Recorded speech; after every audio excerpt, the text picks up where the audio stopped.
Buongiorno, benvenuti alla TG Sicilia, alle principali notizie.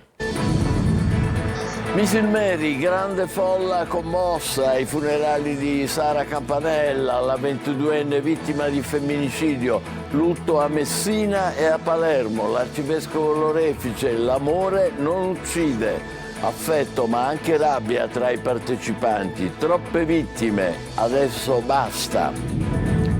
In occasione della giornata mondiale della salute, a Mazara del Vallo studenti in piazza per denunciare carenze e problemi della sanità pubblica dopo lo scandalo dei referti in ritardo.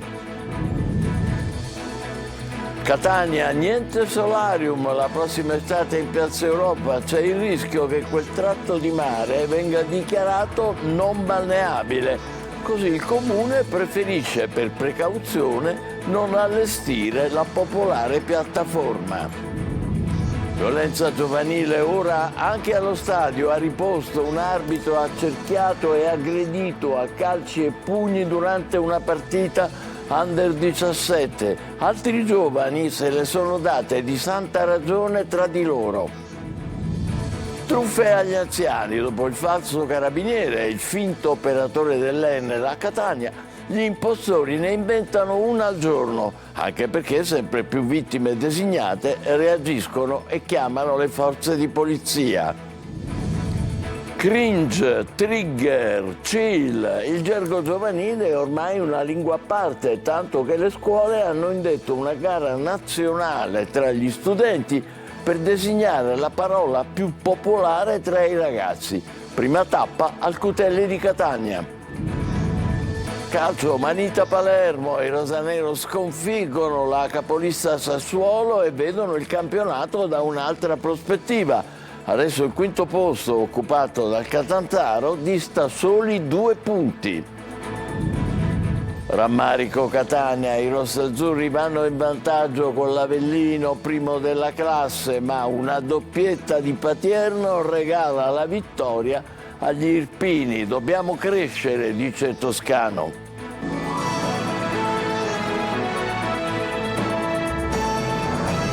Bentrovati a Misilmeri, grande folla commossa ai funerali di Sara Campanella, la 22enne vittima di femminicidio. Lutto cittadino a Messina e a Palermo, l'arcivescovo Lorefice, l'amore non uccide. Marco Gullà.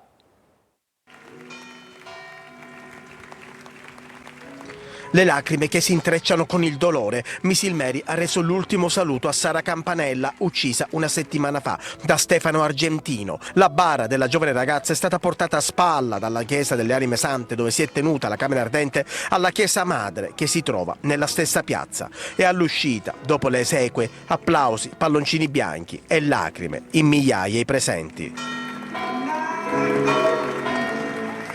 Tanti giovani hanno indossato una maglietta bianca con la scritta nera "No violenza". Mi amo troppo per stare con chiunque, la frase profetica di Sara che campeggia nella piazza gremita. Ad officiare la messa l'arcivescovo Corrado Lorefice. Qui, sconvolti, senza parole, dinanzi al corpo di Sara, corpo martoriato, sacrificato, vita che ci è stata rubata. Perché? Ancora una volta risuona un grido, perché? Perché? Una domanda che riecheggia nella piazza che oggi piange per Sara. I familiari vengono avvolti dal calore di amici e parenti, un dolore troppo forte. L'amore non uccide, è assurdo, tuona Lorefice, visibilmente commosso anche lui. Di padre e di fratello, consegnando con voi e per voi la cara Sara, la nostra Sara, nelle braccia del Padre, al suo abbraccio, che non delude e non finisce. Tanto dolore e rabbia tra la gente che ha accompagnato Sara. Troppe vittime, adesso basta, è il sentimento diffuso. Le interviste sono di Marco Gullà. Secondo te cambierà qualcosa dopo la morte di Sara? Allora, io personalmente non lo so, spero di sì, perché comunque siamo arrivati veramente al limite, non se ne può più. Ci sono state troppe donne e sono morte, spero che cambierà qualcosa. Io direi solo basta, basta. Troppe vittime, troppe persone Troppa tristezza, ci sta coinvolgendo tutti. Lei era al quinto anno quando io andavo al terzo, però eravamo nelle classi accanto ed eravamo praticamente sempre insieme. Lei nella mia classe, io nella sua, eravamo veramente molto unite. C'è un senso, una cosa terribile, non so che dire. Cambierà qualcosa secondo lei dopo oggi, signor? Ma speriamo di sì, io credo sì, speriamo. Penso di sì abbastanza. Catania, utilizzando il nome falso di Capitan Nemo, ha pubblicato sui social foto intime dell'ex compagna, pesanti offese e screenshot di conversazioni private scambiate con la donna, che però è stata riconosciuta sulla rete e informata di ciò che le stava accadendo. La vittima si è rivolta agli agenti di polizia che sono risaliti all'identità dell'autore che è stato denunciato. L'uomo era già stato denunciato in precedenza dalla stessa donna per maltrattamenti. Studenti in piazza a Mazara del Vallo per denunciare i disagi nella sanità dopo lo scandalo dei referti in ritardo nella vicina Trapani. Laura Spanò. Si sono ritrovati in Piazza della Repubblica a Mazara giovani e meno giovani per un momento di riflessione sullo stato della salute pubblica dopo lo scandalo che ha coinvolto l'ASP trapanese. Lo slogan Mazara sicura, un segnale in occasione della giornata mondiale della salute voluto dal Movimento Nuovo Vento del Sud insieme ai comitati studenteschi dell'Istituto Industriale d'Altavilla, dell'Istituto Ferrara, del Liceo Ballatore, del Liceo Artistico Regionale Morello. Oggi il Nuovo Movimento del Sud si mobilita insieme ai ragazzi delle scuole superiori di Mazara del Vallo per vedere rispettato un diritto, il diritto alla salute, l'articolo 32. Oggi 7 aprile, giornata mondiale della salute, noi ci sentiamo di dire che a Mazara del Vallo questo non è oggi giornata della salute. Essere qui oggi è fondamentale, quello che è successo nell'ultimo periodo a Mazara non è un incidente, è un sintomo di un sistema malato che dobbiamo curare, per cui oggi siamo qui per chiedere giustizia, per chiedere dignità, per chiedere sicurezza. L'evento nasce dalla volontà di denunciare i disagi del sistema sanitario pubblico che hanno colpito duramente i cittadini mazzaresi della provincia di Trapani. Tra le criticità più gravi emerge il ritardo nella refertazione degli esami istologici presso l'ASP di Trapani, una vicenda venuta alla luce dopo la coraggiosa denuncia della professoressa Maria Cristina Gallo, insegnante dell'Istituto Industriale di Mazara.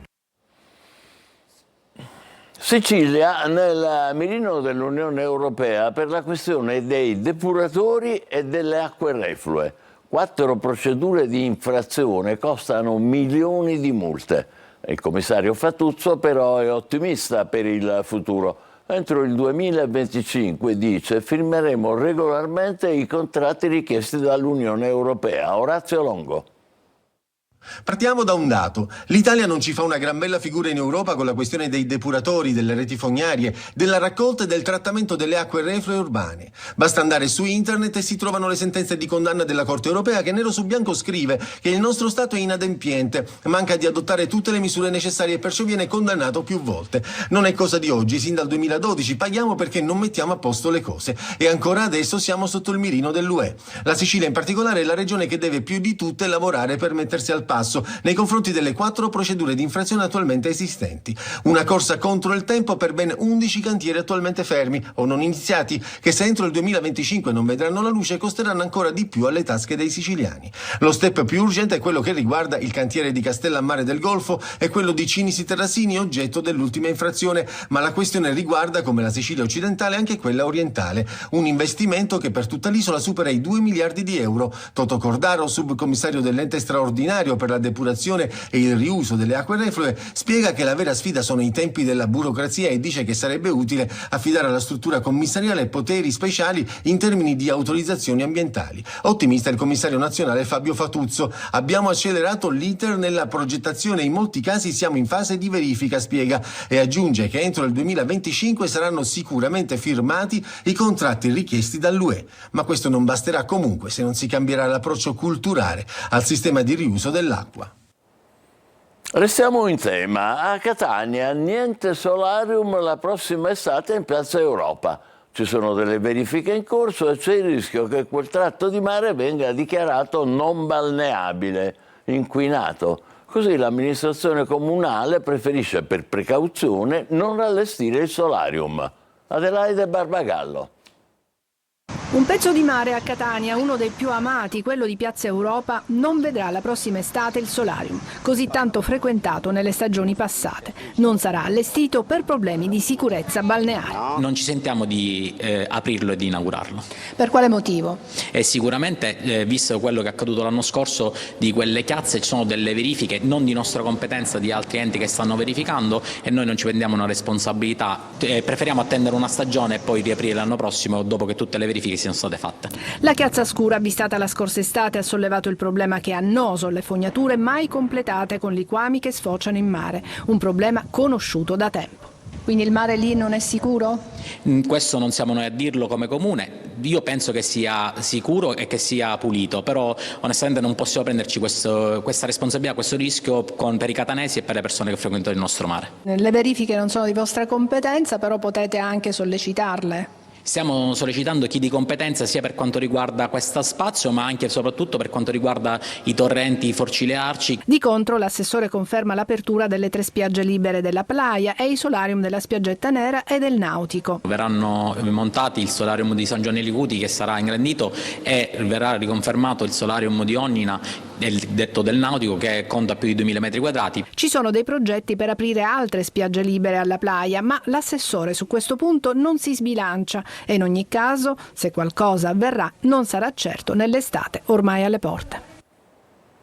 Ricoverato in gravi condizioni all'ospedale Cannizzaro uno dei 2 carabinieri rimasti feriti ieri quando la Gazzella su cui viaggiavano si è ribaltata sulla Catania-Caltagirone, forse per aver urtato un cordolo. Il militare ha riportato un grave trauma cranico e toracico ed è stato sottoposto a un intervento. Brandelli di un cadavere sono stati trovati sugli scogli a Ciammarita, a Trappeto, nel Palermitano. Parti del corpo erano incastrate tra gli scogli, una scena raccapricciante. Probabilmente sono stati trascinati da una mareggiata. Al momento l'ipotesi più accreditata è che si possa trattare del cadavere di un migrante, dei resti del cadavere, vittima di un naufragio sulle coste siciliane. Intanto la notte scorsa sono approdati a Lampedusa 28 migranti soccorsi dalla barca a vela di una ONG. Violenza giovanile ormai anche allo stadio. A Riposto un arbitro è stato accerchiato e picchiato durante una partita under 17. Il video fa il giro dei social, sull'episodio indagano i carabinieri, anche perché i ragazzi poi se le sono date di santa ragione fra di loro. Adelaide Barbagallo. Violenza e aggressività giovanile arrivano sino ai campi di calcio. Una partita si è trasformata in un violento ring allo stadio Luigi Averna di Riposto durante un incontro playoff under 17 provinciale tra la squadra locale Russo Sebastiano Calcio Riposto e il Pedara. L'arbitro è stato accerchiato, spintonato, picchiato. L'episodio è stato ripreso dagli spalti e il video che sta facendo il giro dei social è quello che stiamo vedendo. Ma c'è di più, la partita con tanto di spettatori si è disputata nell'impianto di Torre Archirafi, chiuso al pubblico per l'inagibilità delle tribune. Tutto è avvenuto durante i tempi supplementari della partita. Vediamo come l'arbitro improvvisamente è stato accerchiato a giocatori ed altre persone entrate in campo e costretto a difendersi il volto dai calci e dai pugni sferrati con violenza, fin quando un uomo lo ha sottratto alla furia del gruppo trascinandolo a bordo campo. La lite ha coinvolto quindi altri giovani che se le sono date di santa ragione con scazzottate, pugni e spintoni. Sulla vicenda indagano i carabinieri giunti sul posto a porre fine il parapiglia, ascoltare i testimoni e adesso, con la visione del filmato, procedere con eventuali denunce. Il DASPO e l'esclusione dal campionato della squadra ritenuta responsabile dell'accaduto. Alle 2 squadre i carabinieri contestano anche il reato di apertura abusiva di luoghi di pubblico spettacolo. Erano riusciti a portar via una cassaforte dopo una spaccata in una gioielleria di Agira, nell'Ennese.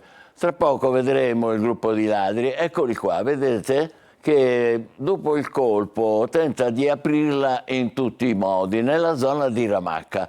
Ma l'arrivo dei carabinieri che abbiamo visto prima ha impedito ai rapinatori di portare a termine l'operazione. I 7 sono riusciti a fuggire grazie alla segnalazione di una vendetta, ma poi sono stati arrestati senza prendere nulla dalla cassaforte. Catania, 7 kg di cocaina in uno zaino apparentemente abbandonato, ecco, sono stati trovati in questo zaino accanto a un cestino di rifiuti nel quartiere di San Cristoforo. I carabinieri l'hanno individuato in una viuzza secondaria. La droga era suddivisa in queste 8 parti, questi panetti, destinata allo spaccio nella zona. Truffe agli anziani, dal finto operatore dell'Enel fino alla balla del curriculum della vittima designata. Gli impostori si reinventano in continuazione, anche perché sempre più anziani si mostrano informati e chiamano le forze di polizia. Roberta Lunghi.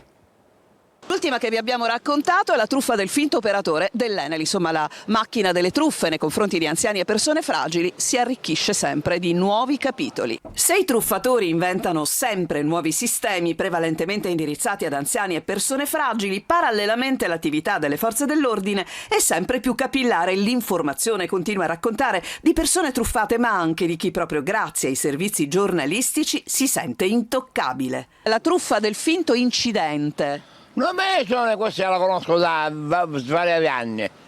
Dello specchietto, del ciuffo e caporeale. Quindi a lei non la possono fregare? Ma è poi meno. In tanti comunque si mostrano informati. È tipo un incidente, un figlio, insomma, e altre cose. Ho chiamato 2 volte questi qua, che è il maresciallo, l'avvocato, e come sì, a mia moglie, però non nel telefonino, nel fisso.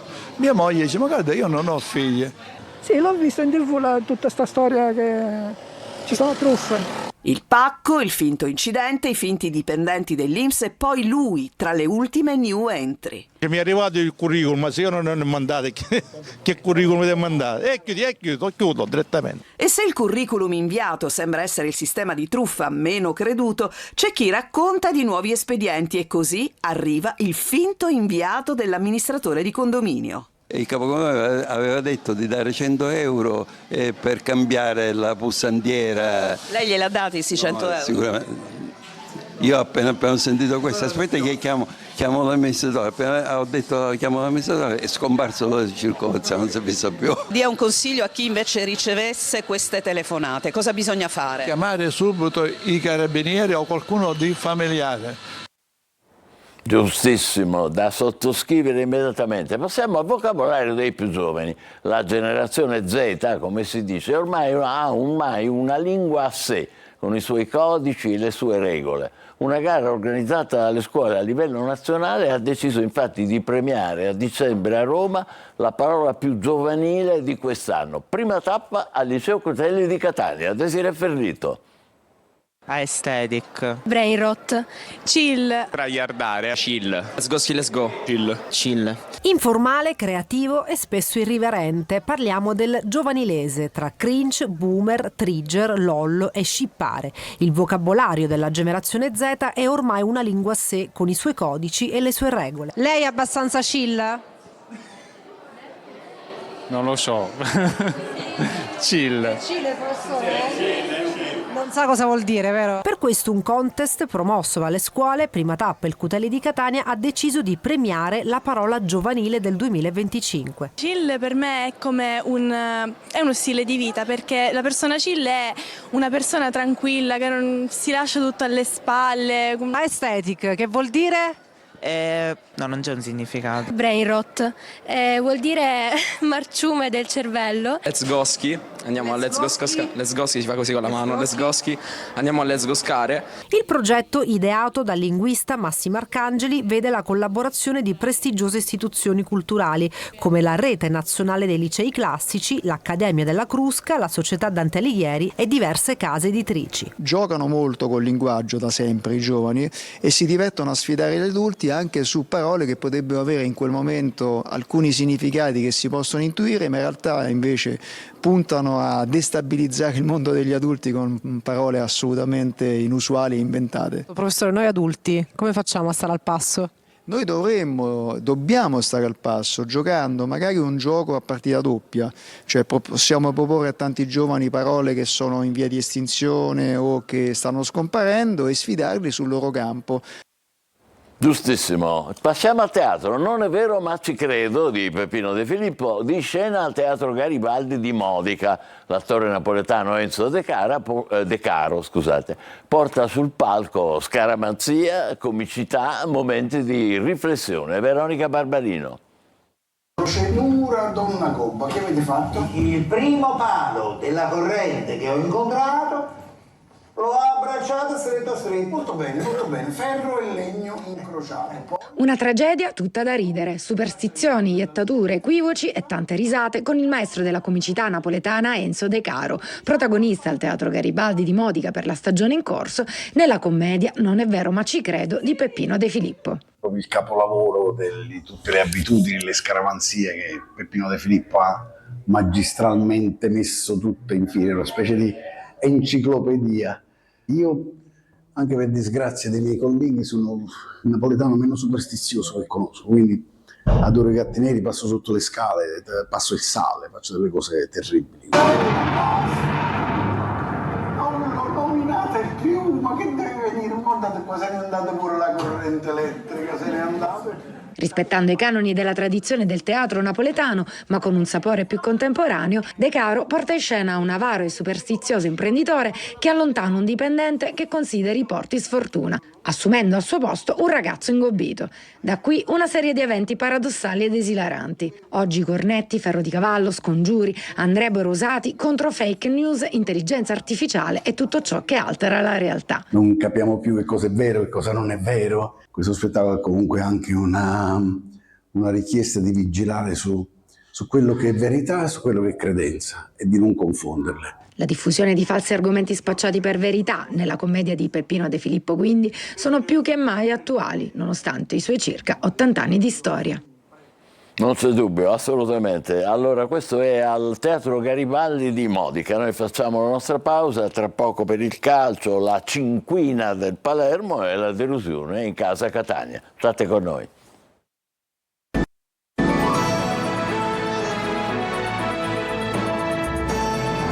Calcio Palermo bello e vincente ieri al Barbera contro il Sassuolo, tripletta di Poyampalo, Rosanero, che adesso vedono le posizioni di prestigio della classifica. Marco Gullà. Una manita che può cambiare la storia del campionato rosanero. Il Palermo batte 5-3 il Sassuolo e rinsalda la posizione in zona playoff. Adesso il quinto posto occupato dal Catanzaro dista solo 2 punti. Tutto è davvero possibile. Una vittoria che incorona Joel Poyampalo, autore di una tripletta e protagonista anche negli altri 2 gol. Il finlandese è un uragano e si abbatte sul Sassuolo capolista. Segna il primo gol, propizia il secondo, che è autogol di Tojan, fa il terzo con grande tenacia, diventa assist man per Segre per il 4-0 e poi segna il gol della sicurezza dopo la reazione dei neroverdi. Un attaccante con la A maiuscola che può spostare gli equilibri. Yeah, it's a fantastic performance from the whole team. It's obviously against a very strong team like Sassuolo, who is almost promoted to Serie A. It's a very good game that we brought to the pitch with the whole team, and obviously on a personal level, scoring 3 goals in a game, it's always very special, and it's a fantastic feeling. But today we can celebrate this, and tomorrow we need to start concentrating on Bari. Il Palermo gioca bene, per la seconda volta in campionato raggiunge la seconda vittoria consecutiva. Oggi è stata una bella partita, 2 squadre che si sono affrontate a viso aperto, si sono visti anche tanti gol, ahimè per certi aspetti, perché potevamo un pochino limitare il loro bottino, fermo restando che davanti avevamo una corazzata e ce l'ha fatto vedere, perché fino alla fine sembrava quasi che la partita potesse tornare in equilibrio, una partita che sembrava quasi chiusa, quindi prendiamo tante cose positive e dobbiamo tirar fuori da questa prestazione la consapevolezza che può darci questa partita. Vittoria in archivio, il Palermo deve già lavorare per la partita di venerdì a Bari.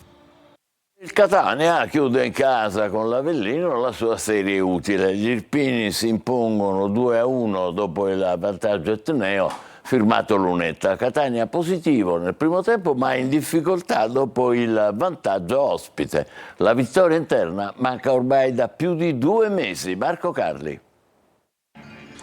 In un Massimino in cui si respira aria di grande evento, con quasi 19.000 persone, coreografie e passione, il Catania parte forte con un Lunetta indemoniato che assalta gli spazi e che trova il vantaggio nonostante la prima deviazione di Iannarilli.